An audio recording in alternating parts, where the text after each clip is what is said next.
அஸ்ஸலாமு அலைக்கும் வரஹ்மத்துல்லாஹி வபரகாத்துஹு.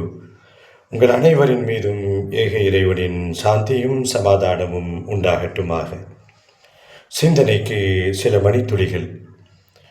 ஈமானிய உறுதியோடு இருப்பவர்களுக்கு, குறிப்பாக இஸ்லாத்தின் மீது நம்பிக்கை வைத்து இஸ்லாத்தினுடைய கொள்கைகளை உள்ளத்திலே சுமந்து தெளிவான முறையில் இறைவன் மீது நம்பிக்கை வைப்பவர்களுக்கு இந்த உலகத்திலே கிடைக்கக்கூடிய பல பாக்கியங்களில் மிக முக்கியமான ஒரு பலம் ஆத்ம பலம்.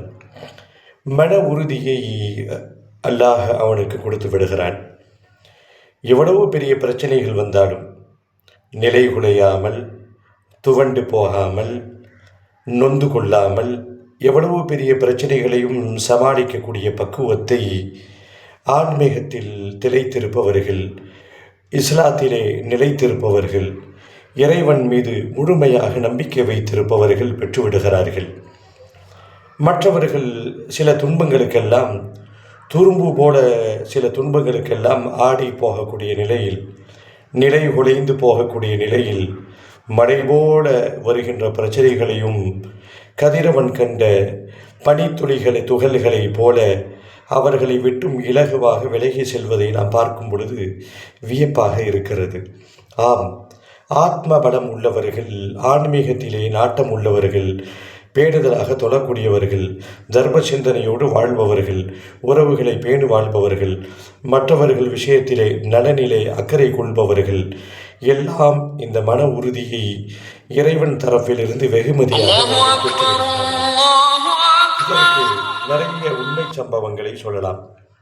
ஒரு சகோதரர் ஒருத்தர் உடம்பு சரியில்லை. வீட்டில் உள்ளவர்கள்லாம் பயந்து போகிறார்கள். என்னவோ ஆச்சோ என்றெல்லாம் பயந்து போய் பல கட்ட பரிசோதனைக்கு பிறகு ஒரு குறிப்பிட்ட பிரபலிய மருத்துவரை பார்ப்பதற்காக வாய்ப்பு கிடைத்திருக்கிறது. எல்லாம் பதறுகிறார்கள்.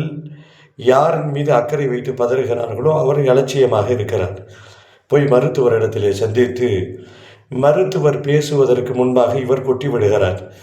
எனக்கு மனதைரியம் இருக்கிறது, ஏதோ பிரச்சனை என்று நான் உணர்கிறேன், அதற்காக வேண்டி பரிசோதனை செய்து கொள்கிறேன், இறைவன் இதை லேசாக ஆக்குவான், பெரிய பிரச்சனைகள் இருக்காது என்று அடுக்கடுக்காக ஒரு மன உறுதியின் வெளிப்பாடாக வார்த்தைகள் வந்து கொண்டிருக்கிறது. இதை கேட்டுவிட்டு அந்த மருத்துவர் சிரித்து கொண்டு மனதிற்குள் நினைத்திருப்பாரோ என்னவோ தெரியவில்லை, நீங்கள் பேஷண்டா நான் பேஷண்டா? காரணம், ஆத்ம பலம் உள்ளவர்கள், மன உறுதியோடு இருப்பவர்கள் எதையும் இலகுவாக கையாளுவார்கள். இதற்கு இஸ்லாத்தினுடைய கொள்கை அவர்களுக்கு துணை செய்கிறது என்பதை கண்கூடாக பார்க்கிறோம். தொடர்ந்து பேசுவோம், பயணிப்போம் இன்ஷா அல்லாஹ்.